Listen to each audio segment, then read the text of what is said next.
I suppose I wasn't responding because it seemed to be more of a statement than a question. The kauri tree is located 3 sites away from the coastal edge, but it is close to the Manukau Harbour. The reason why the whole of the Waitakere Ranges is identified as an SEA is because of the ecological significance of all the vegetation in that area. So that would have been a matter that was taken into account in the assessment of this application. But not that it was located in the coastal environment. I would imagine, Ms. Pirrett, that the overlay of the Waitakere Heritage Area Act would do so, and this isn't a subdivision, it's a building consent. Yeah, that's correct. We just need to be really clear, this was not a request for subdivision, this is an existing Development, site. I did emphasise development, Madam Chair. Yeah, just making sure for public record, Councillor, that there isn't a confusion that this is a subdivision. Councillor Certainly Casey. development.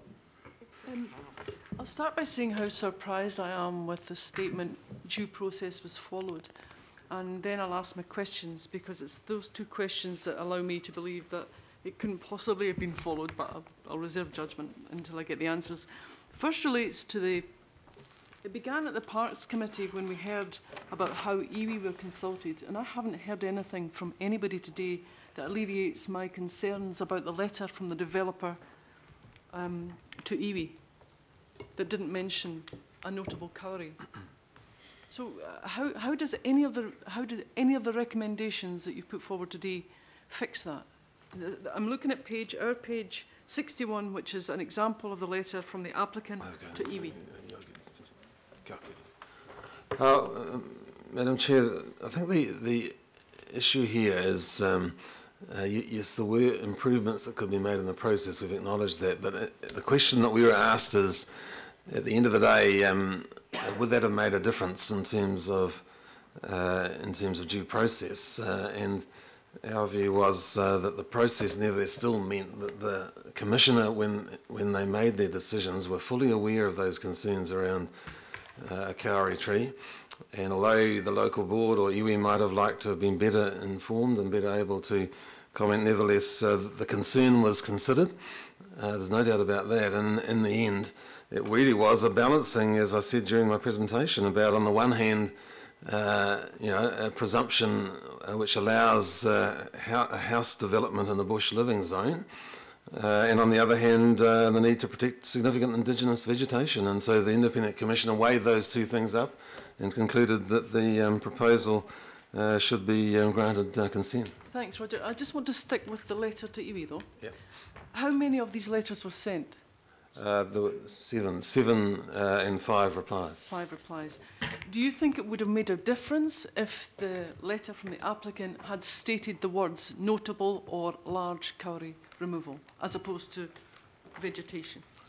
It may well have prompted more responses, but that's not really the point. The number of responses is not really the question. The question is, were the issues fully able to be considered by the Planning Commissioner? In our assessment, the Planning Commissioner was well aware of those concerns. Okay, my second question relates to the planner's report and the words again, notable kauri or large kauri, and this is our own planner's report. Yeah. In the report, he mentions that the vegetation removal was assessed by, quote, relevant and objective experts. Do you believe that to be the case? Relevant and objective experts gave their opinion on the removal of vegetation? Yes, so there were professional ecologists involved in making assessments. That was Boffa Miskell for the applicant? Yeah. And our own council ecologist was involved. Was the ecologist the same planner that wrote the report, or was that another? It doesn't make it clear, I'm sorry. No, it was, they were different persons. So you think that the adequate investigation of the vegetation removal was done by objective and relevant experts? Yes, there were professional ecologists making the assessment that needed to be made. Just to add to that, if we've noted in the report that all of the ecologists' report expressed concern about the removal of the vegetation on the site, but what they were assessing about what was the least adverse impact on the site, because the rules in both the operative plan and the proposed unitary plan indicate you can build a house in a driveway on a site in an SEA if all other alternative options had been looked at. And both of the ecologists discussed those alternative sites, and they both came to the conclusion that where the applications were proposed on both of those sites were the least adverse impact on the SEA. This was a case when the SEA covers all of the site. In other situations where an SEA only covers half of the site, then obviously the consent would be focusing on getting that house onto that part of the site not covered by an SEA. But both of these sites are totally covered in an SEA. Okay.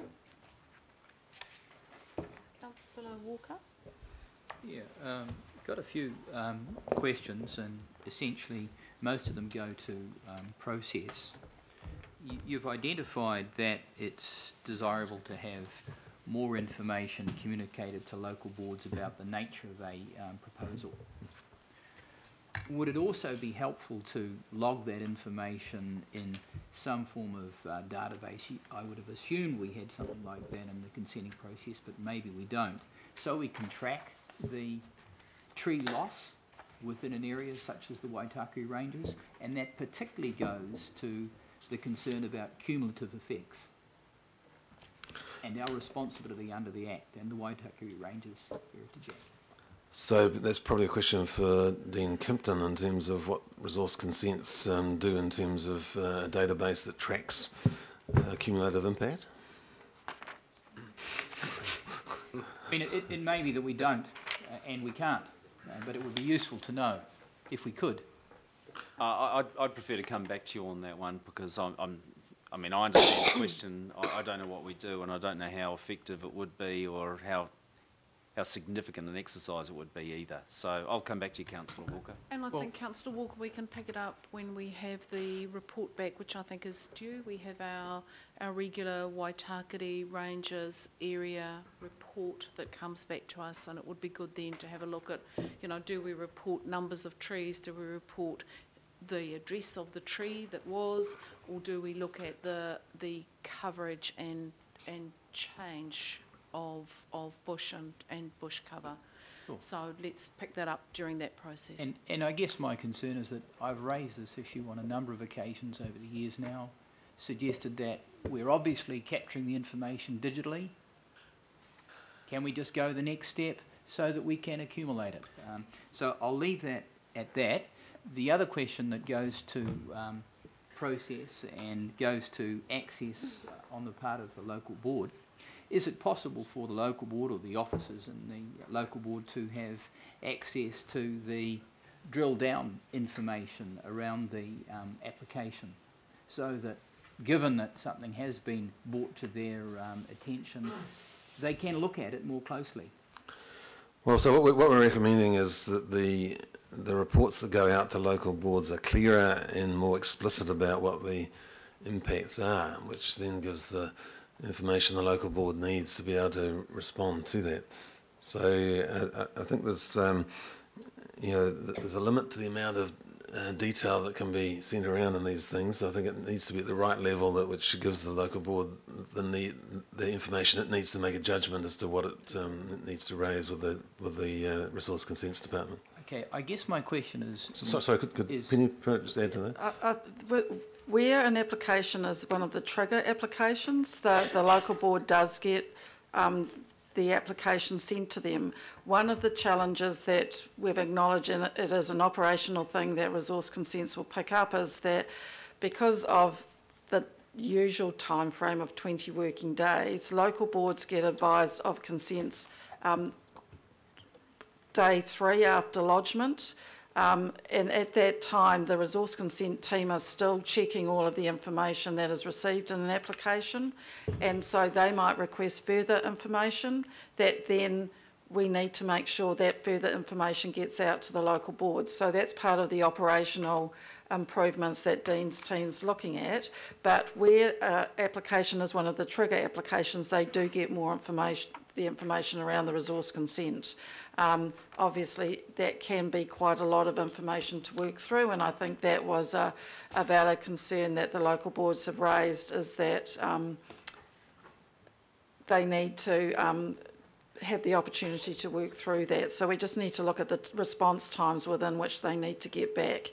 And it is largely driven by that 20 working day, though we all acknowledge within these two consents that 20 working day was not a particular issue because of the time frame taken. Sure. I think you're misinterpreting my question. My question is not around getting information out to the local board.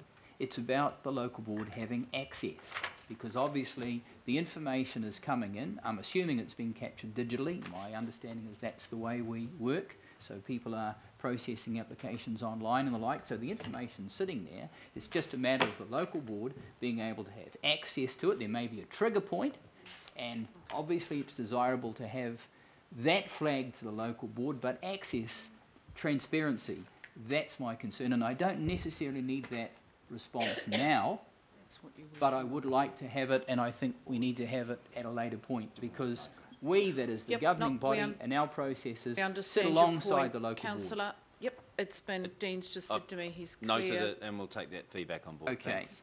The other concern that I've got just goes to the conclusion that you reached that there isn't really anything we need to take up with the government around the RMA reforms. I have an issue with that. I would have thought that what has come to us from the local board is that this dilution under the RMA is impacting on our ability to protect trees, that it is physically impossible, economically impossible to schedule all the trees within the Waitaki ranges, and that changes to the RMA would be desirable, even with the Waitaki Ranges Heritage Act. Councillor, I just want to pick So up, I've just got a haven't- question around So around that I'd conclusion. like to field that. I'm going to be putting up a chair's recommendation that will be on the board when we get to the recommendation part of this, requesting the Chief Planning Officer on our behalf to send a letter to the Minister for the Environment and the Minister of Conservation outlining the complexities around managing trees and providing for private property rights within the current legislation, and suggesting that a meeting between the relevant ministers and council staff to discuss these issues further. I think we have got a degree of complexity here that has come to a point within the Waitakere Ranges area that I think we do need to discuss with the relevant ministers. So we can't get an answer now. We want to follow that up both with the staff and politically. So we're saying yes, agree. I've got two other quick questions. Do them quickly because we've now been doing this. Okay. We've got a lot to get through before 5 o'clock today. Sure. The other one just goes to building design. Quite obviously, it would be desirable to have buildings that can be put in place in an area like this that don't require trees to be removed. Is that something we need to look at? Could we pick up that sort of thing under our design guidelines so that trees aren't compromised so much as buildings? And then the last question I've got just goes to this issue of value, and I picked that up because there was a recommendation or a suggestion that the property be purchased. I'm assuming that's because the ecologist is putting a value on a tree. Now, I know that one of the things that a number of cities overseas are doing, because they're interested generally in protecting their landscape and trees, is they're actually putting values on trees. There are a number of schedules, Halliwell's valuation and others. In Malaysia, they're doing this everywhere, so that people understand that this tree, if you put an economic value on it, maybe it's worth a couple of $100,000. And that actually sends a signal out. It's also a compelling trigger to bring to the attention of resource consent commissioners or whoever they are. So I just suggest that, is there some work that we could do there? So a couple of questions there. In terms of the question around design, as part of the assessment of the application, it is about whether or not the proposal is the most appropriate location. In terms of urban design aspects, they would be managed through the standard urban design assessment criteria within both the operative and proposed Auckland Unitary Plan. But we do not get into the architectural merits of buildings, and that's a separate issue. But certainly there are provisions around making sure that the location of the building is the least impactful in terms of the whole of the SEA on the site. It might just be worth acknowledging that the design of this did look to do that, the location and the design. It's a pole house as well. And it's also in the context of Pataroa Road, there's a significant number of houses on it already. So, you know, it's in that context that we're looking at the specific location and more generally that street and area. So, comments noted, understood, and that does factor into the design. And if I could just add, in terms of Councillor Walker's second question, yes, we are doing work on valuing the natural environment, as you know, through the Environmental Strategic Action Plan, which will be helpful in the future in terms of benefit cost evaluation. Okay, so we're still on questions. We've got Member Taipari, Councillor Darby, Wood, Webster and Member Ngamane. So if we can keep the questions focused and the answers focused, that'd be great. Member Taipari. Thank you, Madam Chair. I'm just a little bit confused. In one sense, we say in conclusion, paragraph 120, the decision to notify was one that was open to decision maker in light of the relevant provision. In another sense, we say we should be better at asking or providing clearer information about what's going on, i.e. the vegetation versus being a bit more specific. So I'm a bit lost. In one sense you're saying it was okay, in another sense you're saying, well, it wasn't really because we could have done better.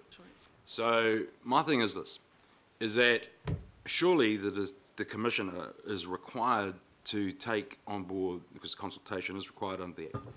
Consultation must be full information. So one minute, that's why I say, Roger, I'm confused. 1 minute you're saying in 120 it's all good, and then you're saying your recommendations say, well, it wasn't that good because we need to do this. So what is it?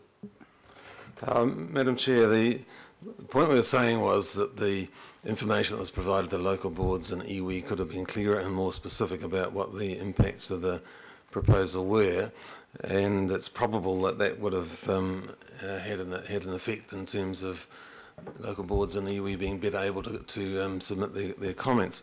The comment I made initially was that the Commissioner, when they made the decision, were well aware of those concerns about the environmental effects on a 22-metre kauri tree. So in our view, those issues and values around the kauri tree were part of what the Commissioner considered, and in the end they had to weigh out, you know, the landowner rights in terms of zoning, which had a presumption that allowed bush development, and on the other hand environmental effects, and so they looked at have they sought a solution which has least environmental effects, and because of the considerations that were given to that, the conclusion was yes. And so our conclusion is that that was you know, a reasonable decision to have come to in this situation. We weren't presuming it's right or wrong, but they were able to consider the issues which no doubt would have been made if the processes had been better. Through you, Madam Chair, but I accept what you're saying is that the Commissioner understood about the tree. Mm-hmm. But did the Commissioner understand about the iwi issues relating to the tree they didn't know about because they thought it was vegetation? Well, in our view, the Commissioners are skilled people who are very... This is speculation, right? No, it's part of the training of a Commissioner is to understand these things. So in our assessment, the Commissioners were able to take those values, very important values, into account. Madam Chair, to me that's an assumption, Roger, on the basis that the Commissioner might have known that the iwi might have had a concern with a kauri tree that they didn't really know about.